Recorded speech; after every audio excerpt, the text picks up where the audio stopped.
Señoras y señores, muy buenas noches. Estamos ya próximos a la Semana Santa, de manera que el tema que hemos escogido esta noche para debatir y para coloquiar, yo creo que más que nada para coloquiar sobre él, es el tema de la figura histórica de Jesucristo, es decir, Jesucristo en el contexto histórico en que vivió terrenalmente. Vamos a hablar de su figura humana, de su mensaje, como les digo, y de ese contexto histórico de la vida de Cristo. La proximidad de la conmemoración de su pasión nos invita a aproximarnos a la figura del Hijo de Dios e Hijo del Hombre, que fue precisamente persona que en la tierra predicó el amor y la paz y que, sin embargo, paradojas, curiosamente, para que la historia seguramente se cumpliera, murió crucificado.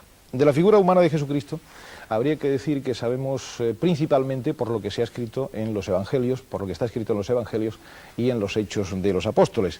Pero esta es una colección de libros que se escribe en un tiempo posterior a la muerte de Jesucristo. Hay una escasa información histórica de la Palestina del tiempo de Jesucristo, una información dispersa de algunos autores, aunque evidentemente tenemos aquí estudiosos e investigadores esta noche como para que ellos lo digan con mayor profundidad y más autoridad.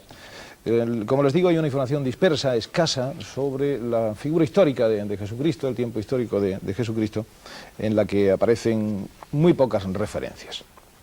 Pero podemos aproximarnos a través de la investigación, como les digo, y de los estudiosos que tenemos aquí aquella época, pues eso es lo que vamos a intentar. De manera que ya les voy a presentar a ustedes a nuestros invitados, que son Florentino García, que es filólogo, es director del Instituto de Qumran y jefe del Departamento de Biblia de la Universidad Holandesa de Groningen. El señor García ha editado y traducido al español los llamados manuscritos del Mar Muerto, los textos de las cuevas de Qumran, que ya pueden ser conocidos después de casi medio siglo de polémica. Vamos a hablar después largo y tendido sobre esta primera edición completa de los textos de Qumran. Señor García, buenas noches. Buenas noches. Vamos a saludar también a José Montserrat, que es doctor en Filología y Teología, profesor de Historia de la Filosofía en la Universidad Autónoma de Barcelona. El señor Montserrat es autor de La Sinagoga Cristiana, una obra que causó polémica por su aportación histórica a los orígenes del cristianismo, y por otra obra incluso también más reciente, que es El Desafío Cristiano, que trata la historia de los 2 primeros siglos del cristianismo y las persecuciones de los romanos. Señor Montserrat, buenas noches, bienvenido. Vamos a saludar igualmente a Antonio Piñero, que es catedrático de Filología Neotestamentaria de la Universidad Complutense de Madrid. El señor Piñero, que es también doctor en lenguas clásicas, ha escrito, entre otras obras, Los orígenes del cristianismo, La vida de Jesús, según los evangelios apócrifos, y ha escrito y dirigido también una obra en 5 volúmenes sobre los apócrifos del Antiguo Testamento. Buenas noches, bienvenidos. Vamos a saludar a Juan Garías, que es periodista junto a la dirección del diario El País, coordinador del suplemento de cultura Babelia de este diario, y ha sido corresponsal en Roma y en el Vaticano durante, me parece que 30 años, ¿no? Más o menos. Bienvenido, veterano también, veterano ya de Tema 7, Juan Garías.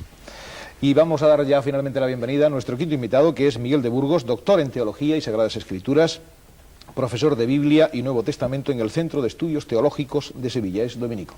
Buenas noches, señor de Burgos. Buenas noches.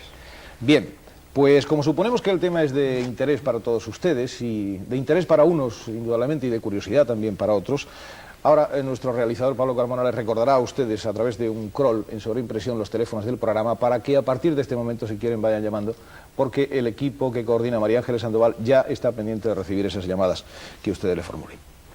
Bien, hemos referido sucintamente los manuscritos de Qumran al presentar al profesor Florentino García. Vamos a comenzar por aquí, si les parece a ustedes, por esos manuscritos descubiertos hace más de 40 años. ¿Cuánto exactamente?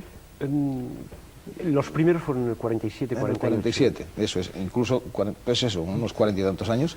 Unos textos que son del tiempo de Jesucristo, del siglo I y anteriores. Antes del siglo, el siglo I antes de Cristo hasta el siglo... Los más antiguos de mitad del siglo II, algunos incluso posiblemente anteriores a Qumran, de textos bíblicos del siglo III, la gran mayoría del siglo I antes y una buena parte de la primera mitad del siglo I.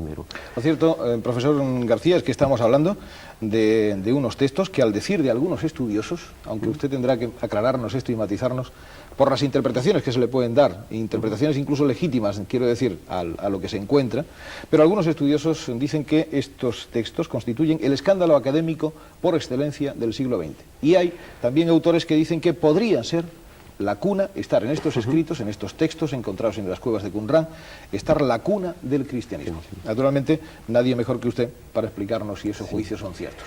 Lo del escándalo, más que a los textos, se refiere a la labor nuestra de los que formamos el equipo oficial de edición de los textos, a los que se nos acusa de haber tardado mucho tiempo en publicarlos, o de no haberlos publicado porque queríamos esconder algo o no darlo a publicar. A eso se refiere el escándalo. Y un cierto escándalo sí lo hay, en el sentido de que, bueno, escándalo es relativo. Los textos de la Geniza del Cairo fueron encontrados a comienzos de siglo y todavía una muy pequeña parte en proporción ha sido publicada. Y de los textos de Qumran, que ahora son todos accesibles desde la decisión de la Huntington Library del Departamento de Antigüedades de Israel del año 91, ya entonces en el 91 las 3/4 partes habían sido publicadas. Pero un cierto escándalo en el retraso, puesto que se trata de textos muy importantes y tal vez habríamos podido trabajar más deprisa si no hubiéramos tenido que hacer tantas otras cosas al mismo tiempo y si hubiéramos sido tal vez más inteligentes o más eficaces. A eso se refiere el escándalo. La importancia, y la importancia para el cristianismo es de otro tipo y es muy grande. Renan acuñó una frase muy famosa de que el cristianismo es un esenismo que ha tenido éxito, y es un poco en esa línea en la que se refieren aquellos que piensan que el cristianismo podría venir de ahí. Yo creo, y después de un trabajo directo sobre los textos desde hace muchos años, que el cristianismo es otra cosa distinta de lo que estos textos nos presentan. Pero creo al mismo tiempo que es muy difícil comprender cómo el cristianismo, incluso la figura del Jesús histórico, ha podido surgir en el medio palestino del siglo I si no prestamos una atención muy grande a estos textos. Porque la información, como usted ha dicho, que teníamos antes de lo que era la Palestina de esta época era muy escasa. Y ahora tenemos toda una biblioteca muy amplia, desgraciadamente encontrada en briznas, en trocitos, muy fragmentaria, pero una biblioteca de esa época, en la que esa misma gente, un grupo muy particular, un grupo sectario, como se quiera, pero un grupo de judíos de ese siglo II, antes hasta mitad del siglo I, nos dicen lo que piensan, cómo viven, cuáles son sus ideas religiosas, cómo interpretan la Biblia, y esto nos permite comprender cómo después, en el siglo I, y en el momento en que se escribe el Nuevo Testamento, al final del siglo I, o incluso en época posterior, se puede expresar ese mismo tipo de ideas. Los textos de Qumran, por cierto, no están todavía ni siquiera presentados oficialmente. Este libro se va a presentar el próximo día 22, sí, oficialmente, 22, ¿verdad? en Madrid, en una conferencia. Y está llamado, curiosamente, a ser un bestseller, lo hablábamos antes, un texto difícil, indudablemente, es muy, muy difícil, al que supongo que usted, desde luego, le hará una segunda parte también, más o menos explicatoria, ¿no? La idea mía y la del editor era sacar la traducción de los textos al mismo tiempo que una introducción a los textos. Dos volúmenes paralelos en los que el lector puede tener una traducción lo más fiel posible de lo que hemos encontrado del texto y al lado un libro, como una introducción, en la que los textos estos se explican, se hacen comprensibles, porque como todos los textos antiguos son muy densos, son muy difíciles de comprender y solo a través de un gran esfuerzo uno puede penetrar dentro de sus riquezas. Por desgracia no he sido capaz de terminar la introducción al mismo tiempo de la traducción, y mi editor, que estuvo esperando mucho tiempo a que yo le diera el manuscrito, ya no podía tampoco esperar más a que yo terminara el segundo, pero yo espero que este mismo año el volumen de introducción salga. Y de hecho la edición italiana y la inglesa que están haciendo del libro, están traduciéndolo al inglés y al italiano, varios, los dos saldrán al mismo tiempo, juntos. Bueno, pues vamos a entrar en materia, si les parece a ustedes. Si quieren ustedes podemos arrancar de aquí, de los textos de Qumran, que todos ustedes conocen. ¿Ustedes creen, como se ha dicho, que pone en duda, estos manuscritos pueden poner en duda la originalidad del mensaje de Jesucristo? Por mi parte estoy de acuerdo con lo que dice Florentino García, que hay que poner de una parte a Jesús y Qumran y de otra al cristianismo. En todo caso, la división pasa por ahí. Por lo tanto, semejanzas y paralelos se pueden encontrar entre la predicación de Jesús tal como se transmite en los textos sinópticos y los textos de Qumran. El cristianismo es otra cosa. El cristianismo que surgió del mundo helenístico, del mundo judeo-helenístico, es otra cosa. Y tiene remotamente que ver con Qumran. Pero aparecen, creo que aparecen, no sé si las bienaventuranzas o una referencia parecida aparecen en los textos. Y además se habla también de hijo de Dios.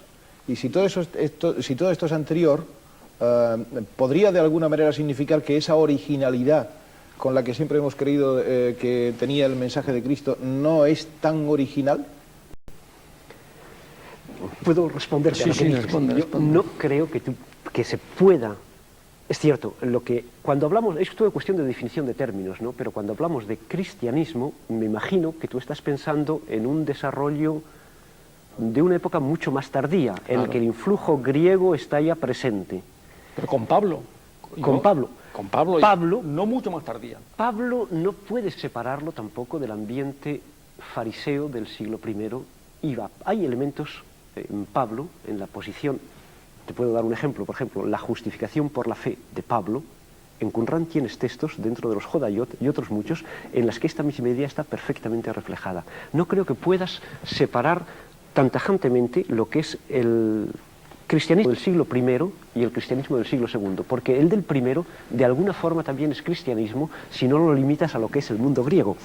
Ya, pero un momento, vamos a ver, Florentino.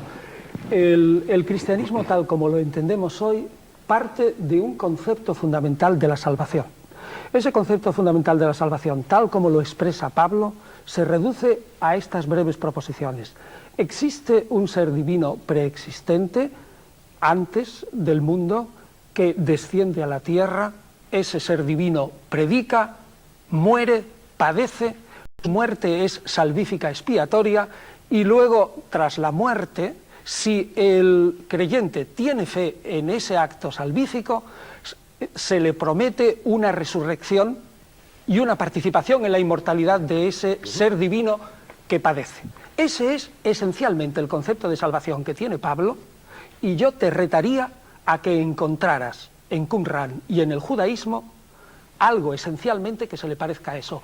Ese concepto es fundamentalmente griego y fundamentalmente pertenece a las religiones mistéricas. Añadamos, el conjunto, añadamos, que en la misma época, ellos sintieron la diferencia y se hizo una escisión profunda, de la cual quedan testimonios polémicos en las cartas de Pablo, entre los judíos cristianos y los helenistas cristianos. No se entendían. ¿Por qué? Porque hablaban un lenguaje distinto y en el fondo creían cosas distintas. El Jesús de uno no era el Jesús del otro. Bueno, yo voy a responderte luego, pero primero acepto el desafío que me das y te respondo de una forma muy sencilla. El conjunto completo, el conjunto total de todos estos elementos, yo no lo he encontrado en ningún texto de Qumran. Pero ni en el judaísmo tampoco. Ni en el judaísmo tampoco. Pero los elementos, uno por uno, en su gran mayoría, sí. En los textos de Qumran tenemos una figura mesiánica de origen ceste, de origen no humano, por lo menos. En un caso será Melquisedec, al que se le considera como un ángel, pero al que se considera como un sumo sacerdote. Es un texto de del grupo holandés, de la Cueva 4, que efectúa la redención de los suyos, figura salvadora, empleando incluso los textos de Isaías. Tenemos, por lo tanto, la idea no solo tanto de un Mesías sacerdotal, de un Mesías rey, de un profeta que viene, sino de un Mesías de origen celeste. Tenemos la idea de el final que tú decías, de la resurrección de los justos, en las que este mismo mensaje viene. Tenemos textos que nos hablan posiblemente, digo posiblemente porque la palabra Mesía en este texto no se menciona, pero sí, Hijo de Dios, Hijo del Altísimo, que al final de la época escatológica restaura la paz del pueblo y el bienestar completo.